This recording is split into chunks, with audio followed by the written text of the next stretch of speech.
We're proud to welcome you to the new Leadership Exchange series brought to you by the Investments and Wealth Institute. This series aims to harvest industry knowledge, trends, and insight about the business of financial advice. This episode and series comes to you as we celebrate the first annual Institute Diversity and Inclusion Week, June 14th through 20th, 2021. We believe that meaningful change in this area will only come about when we come together as an industry. Learn more about Diversity and Inclusion Week and our other initiatives by visiting www.investmentsandwealth.org. I'm your host, Sean Walters, Chief Executive Officer of the Investments and Wealth Institute, which is a premier membership association, education provider, and standards body for financial advisors. I'm joined by Craig Young, Managing Director, National Business Development Executive at Merrill Lynch. Craig is responsible for driving consistent business development activities and management practices across Merrill Lynch, deploying the national sales strategy, and executing key initiatives to support responsible growth. Welcome, Craig.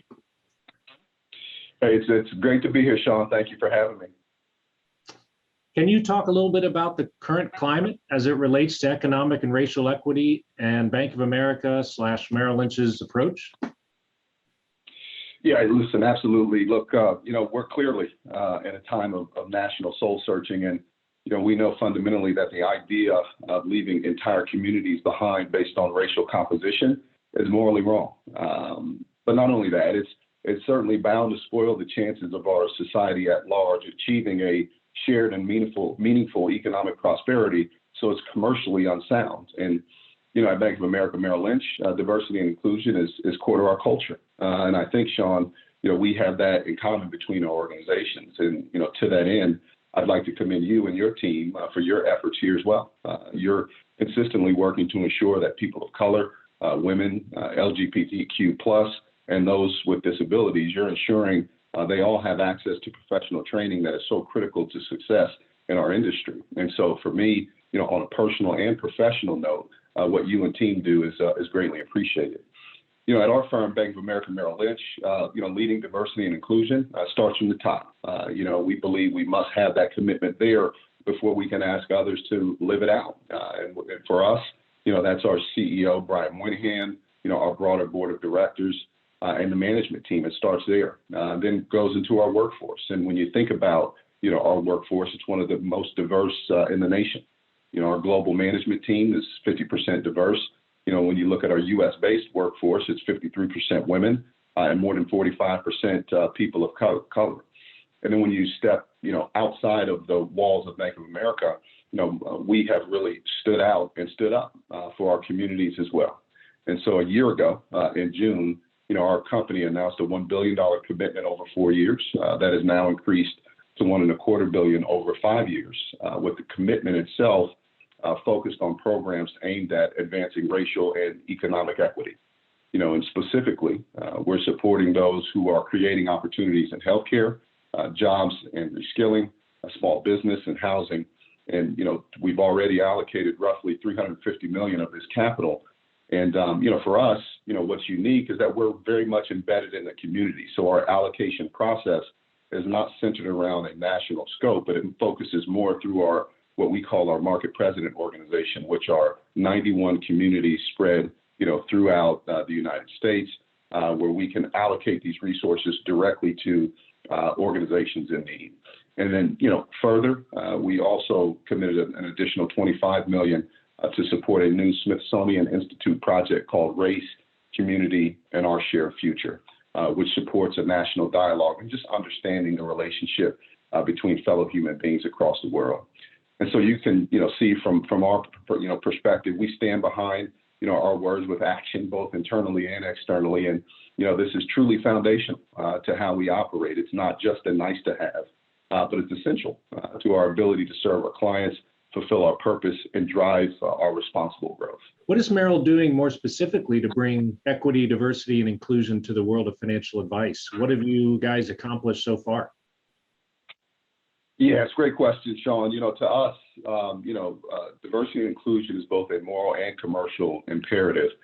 However, in order to create sustainable change, it must be built into the framework, of the overall organization. And, one of the first things our president, Andy Sieg, did when he assumed leadership in 2017 was to build diversity into our leadership goals and weighted them, equally against the more traditional metrics that you might see, such as household acquisition and flows.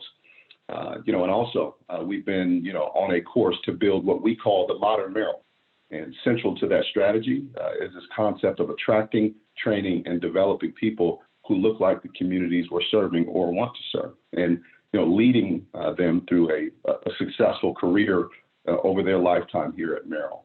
And we've never stopped and won't ever stop focusing on attracting, developing, and retaining diverse talent.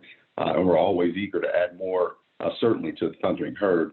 We feel this is absolutely critical to connect with aspiring wealth management professionals in those communities to fulfill our modern Merrill promise.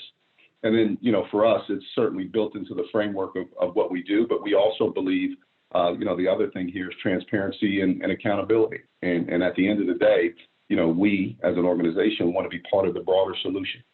So we've introduced unprecedented transparency about diversity, within our firm. Far too long, and, large firms, including us, have been able to avoid the diversity spotlight, and so in the last year, it quickly became clear to us that full transparency was overdue. And we are committed to moving just, beyond the rhetoric. And so last August, Merrill publicly released details on the diversity of our business, along with our hiring and retention plans going forward. We were really certainly the first major firm in the wealth management space to share, specific racial and gender composition numbers of its advisors. And we hope this sparks a trend and a dialogue, because, this level of transparency creates tremendous accountability, and we're certainly committed to that. What sorts of things you all doing to create a more diversified workforce? A couple of things here.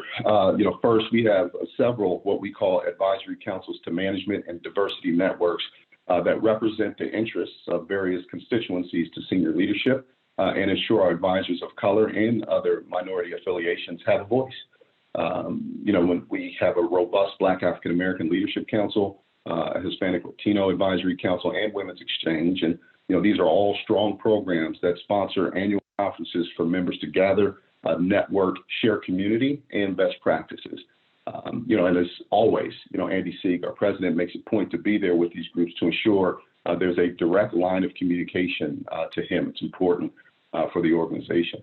We're also, very proud of our Merrill Executive Council for Diversity and Inclusion, which is a laser focused on, hiring and representation, engagement, inclusiveness, and diverse FA performance and communications across the board. We're also focused on inclusion, as you heard me mention, because as it's not good enough just to have people here, but we encourage and want people to know they have a voice and can be themselves. And so to that end, last year as an organization, 20,000 Merrill employees participated in training aimed at understanding unconscious bias and fostering inclusivity in the workplace. We've also, done several research studies, some, examining unconscious bias, like our groundbreaking study, Seeing the Unseen, which is, discusses the role gender plays in wealth management.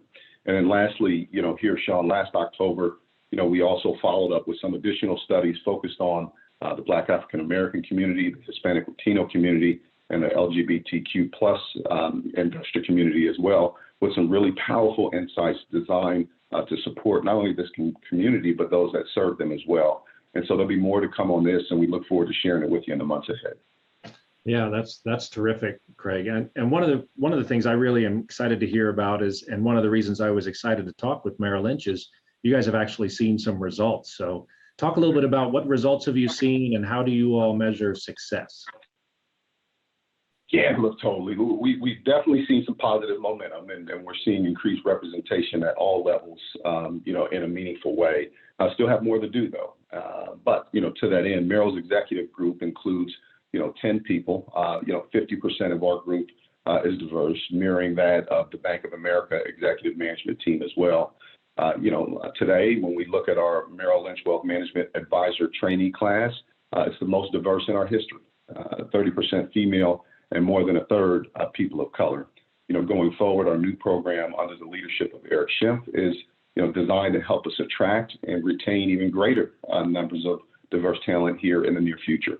And, from our vantage point, it opens up a, visible opportunity for successful careers in wealth management to a much broader range of candidates. We couldn't be more excited about it.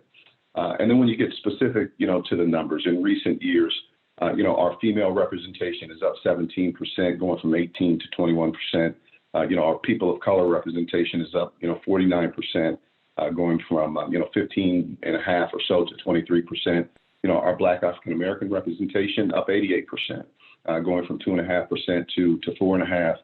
Hispanic Latino representation here again up 54%, increasing from 6, to 9%. And Sean, I just would say, while we're certainly proud of that, these are great numbers. We are far from satisfied and are committed to making a difference for the long term. Yeah, that's great. Thanks, Craig. So talk a little bit about what does the future hold for Merrill Lynch? What's yet to be done to continue to transform the landscape? Look, there's, a lot to do across the industry, but let me just start here and say, while 2020 and the pandemic itself has been, daunting, we believe wealth creation is going to explode in the 2020s. And so, global wealth among all areas of the population is predicted to grow by tens of trillions of dollars in the next few years alone. From more than 226 trillion today to as much as 280 trillion by 2025. And what's key here is that a significant percentage of this growth we feel will occur among diverse populations, presenting a tremendous market opportunity in the Black African American, Hispanic, Latino, female, and LGBTQ plus communities. When you kind of look behind the numbers, the Black African American community, it now represents roughly 1.3 trillion in buying power. Hispanic Latino community, 1.5 trillion. The LGBTQ plus community, 3.8 trillion. And women represent more than 11 trillion in buying power, and that's now. So you can imagine where it'll be on a go forward. And so from our vantage point, to ignore these markets would be irresponsible. And that's why, we are working with and for them, and we play a huge role in bringing them into the economic mainstream. At the end of the day, we're always going to listen to our clients, our advisors, and our communities, and we continue and will continue to develop and deliver, the modern Merrill. It's all about a sense of belonging, where every individual feels welcome at Merrill, feels valued and respected. And to us, that's kind of the touchstone of our culture. Yeah. So we, as an organization, represent roughly 15,000 members, certificates, candidates from all business models. Around 40 to 45% of our members are independent advisors, and about 40% are employee advisors from large firms. Part of the reason I really enjoy this exchange is so a lot of our independent advisors can see, the change efforts at a macro scale, like you're leading there at Merrill Lynch, Craig, and it's important for us to kind of, as an education body, to orient and educate the advisor community as a whole that, the financial advice world is so much bigger than a lot of their, billion-dollar practices, where they're handling $1 billion in assets under management. These are some major initiatives you guys are spearheading, and I applaud you for that effort. And maybe let's shift more broadly. What do you see as the trends for advisors as a profession? How might advisors better position themselves, their teams, and their practices for long-term success? Yeah, hey, look, it's great. Another great question, Sean. And what's great about the industry is that we're all just focused on client service, right, and doing the best we can to serve, our clients. And so, to that end, we only see this continuing to grow as clients' needs become, more complex as we go forward. And so, the advisor profession remains highly competitive, and lucrative. What it takes to be at the top of the profession, though, is changing rapidly, as clients' needs and preferences are evolving, as I mentioned.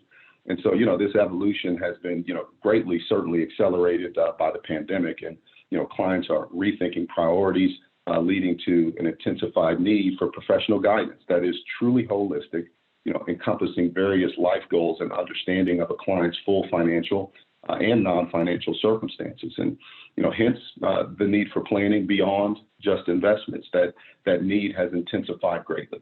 And so has the need for planning expertise and related certifications, either with the advisor themselves or, through an integrated member of the advisor's team.